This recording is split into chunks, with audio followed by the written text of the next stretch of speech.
Good evening. இன்றைக்கி ஒரு ஹாப்பியான நியூஸ். என்ன அப்படின்னா, இது எனக்கு ஹாப்பியான நியூஸ். என் மேலே அக்கறையாக இருக்க ஒவ்வொருத்தருக்கும் சந்தோஷமான விஷயம். என்ன அப்படின்னா, இன்றைக்கி வந்துட்டு 5000 ஃபாலோவர் வந்து ஃபேஸ்புக்கில் ரீச் ஆகிருக்காங்க. அது மட்டும் கிடையாது, மானிட்டேஷன் அப்படின்னு ஒரு ஆப்ஷன் இருக்குல்ல, அது வந்து இன்றைக்கி எனக்கு எலிஜிபிலிட்டி கம்ப்ளீட் பண்ணியிருக்கேன். ஸோ இது வந்து நிஜமாவே ஒரு சந்தோஷமான விஷயந்தான் இல்லையா? ஏன் அப்படின்னா, நான் வந்து எப்போயுமே சொல்லுவேன், ஏதாவது உங்களுக்கு ஒரு கஷ்டம் வருது, துயரம் வருதுன்னா கடமையை மட்டும் கரெக்டாக செய்யுங்க, கண்டிப்பாக இந்த நிலை மாறும், அடுத்த நிலை வரும்னு நான் சொல்லுவேன். அதை வந்து இப்போ நான் உங்களுக்கு ஒரு உதாரணமாகவே இருக்கேன். 2,15,000 ஃபாலோவர் இருக்கக்கூடிய என்னோடய பேஜ் வந்து ஹேக் ஆகிடுச்சு. மார்ச் மாதம் 18ஆம் தேதி ஹேக் பண்ணால் நான் கொடுத்துட்டேன். என்னோடய மிஸ்டேக்னால தான் அது ஹேக் ஆச்சு. நான் யாரும் வந்து திருடிட்டு போகலை, திருடுறதுக்கான வழியை நான் தான் கொடுத்தேன், சாவியை அவங்க கையில் நான் தான் கொடுத்தேன். ஸோ அந்த மாதிரி தான் மிஸ் பண்ண. ஏன்னா அந்த 2,15,000 அக்கௌண்ட் இருக்கிற அந்த பேஜை வந்து நான் செல் பண்ணியிருந்தா கூட எனக்கு வந்து எப்படியும் மோர் தென் 1 lakh கண்டிப்பாக அதை வாங்கியிருப்பாங்க. அந்தளவுக்கு வியூஸ் போகிற அக்கௌண்ட்டு. அதில் நான் போடுற வீடியோஸ் வந்து ரொம்ப கேட்சியாக அட்ராக்டிவாக இல்லை அப்படிங்கிறனால எனக்கு அதிகமாக இன்கம் வராது. பட் நான் ஏதோ வந்து நேற்று கூட ஒருத்தர் கமெண்ட் போட்டிருந்தாரு, ரோடாக வீடியோ எடுத்துகிட்டு திரியிறா அப்படின்னு போட்டிருந்தாரு. It's not a true. ரோடாக வீடியோ எடுத்துகிட்டு தெரியல. என்னோடய வேலை நேரத்தில் எனக்கு இருக்கக்கூடிய வேலைக்கு நடுவில் என் ஃப்ரீ டைமை கொஞ்சம் என்கேஜாக வச்சுக்கிறதுக்கு நான் வீடியோ எடுத்திருக்கேன். ஸோ அப்படி தான் ஒரு கிட்டத்தட்ட நீங்களே பார்த்தாவே தெரியும், 2 மாதத்துக்கு முன்னாடி எடுத்த ஒரு பல்கான வீடியோஸை இப்போ வரைக்கும் நான் போஸ்ட் பண்ணிகிட்ருக்கேன். ஸோ அந்த மாதிரி தான் நான் பண்ணுறேன். ஸோ இதில் வந்து நான் என்ன சொல்ல வர்றேன் அப்படின்னா, அவ்வளோ பெரிய பேஜ் வந்து ஹேக் ஆகிடுச்சு போயிடுச்சு அப்படின்னு நான் வந்து சோர்ந்து போனேன். எதுக்காகனா அதை வந்து தப்பாக பயன்படுத்தினாங்கன்றதுக்காக சோர்ந்து போனேன். நான் ப்ராப்பராக ஸ்டெப் எடுத்து அதை வந்துட்டு அந்த பேஜை பிளாக் பண்ணுறதுக்கு சைபர் கிரைமில் கம்ப்ளைண்ட் போட்டு நான் கொடுத்ததுக்கப்புறம் அந்த பேஜ் பிளாக் ஆகிடுச்சு.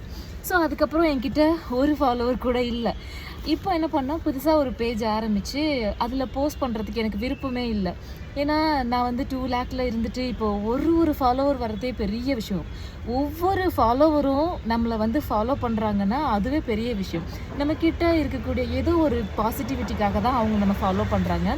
ஸோ அந்த வகையில் எனக்கு வந்து கிடைச்ச எல்லா ஃபாலோவர்ஸ்க்கும் ரொம்ப ரொம்ப ரொம்ப ரொம்ப தேங்க்ஸ். ஸோ இந்த மாதிரி தான் நான் ஒர்க் பண்ணேன். ஸோ மார்ச் ஏப்ரல் 2 மாதம் நான் வந்து ஒர்க்கே பண்ணலை.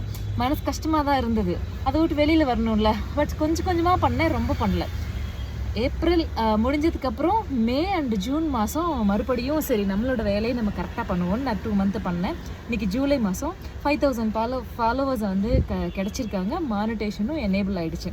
பணம் வருது வரலைங்கிறது செகண்டரி. அது உருப்படியாக போஸ்ட் போட்டு உங்களுக்கு வந்து இன்ஃபர்மேட்டிவான விஷயம்னு சொல்லி நிறைய ஷேர் ஆகுது என் வீடியோ அப்படின்னா அப்போ வந்து பணம் வரும். ஸோ அது இம்பார்ட்டன்ட் கிடையாது. பட் சம்ஹவ் நான் தோத்தாலும் ஜெயிச்சு வந்துக்கிட்டே இருப்பேன். நான் அதே மாதிரி பல முறை தோல்வியை கண்டு மீண்டும் வரக்கூடிய ஒரு பெண் அப்படின்னு சொல்கிறதுல எனக்கு சந்தோஷம். இது வந்து என்னோடய ப்ராக்டிக்கலான பர்சனல் லைஃப்லேயும் தான், சோஷியல் அகடமிக் ப்ரொஃபைல்லையும் இல்லைங்களா, சோஷியல் மீடியா ப்ரொஃபைல். ஏன்னா நம்மளோட பேஜ் ஹேக் பண்ணிவிட்டு அதுக்கப்புறம் நம்ம திருப்பியும் மீண்டு வந்திருக்கோம். இது மாதிரி இந்த ஒரு விஷயத்த நீங்கள் உதாரணம் எடுத்துக்கிட்டாவே போதும்.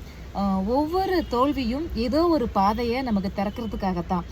அன்றைக்கி ஒரு வீடியோ நான் பார்க்கும்போது விஜய் சேதுபதி சார் சொல்லியிருந்தார், ஒரு இடத்துல நீங்கள் போயிட்டே இருக்கீங்க, அந்த இடத்துல குறுக்க ஒரு செவுரு இருக்குது அப்படின்னா அந்த இடத்துல இருந்து நீங்கள் பறக்கிறதுக்கு தயாராகணும் அப்படின்னு இறைவன் கொடுக்குற ஒரு வாய்ப்பாக தான் யோசிக்கணுமே தவிர, ஐயோ செவுரு இருக்குதே நான் என்னடா பண்ண போகிறேன், எப்படா அந்த பக்கம் போக போகிறேன்னு சொல்லி வருத்தப்பட்டு சோர்ந்து போய் உட்காரக்கூடாது. அதுதான் முக்கியம்.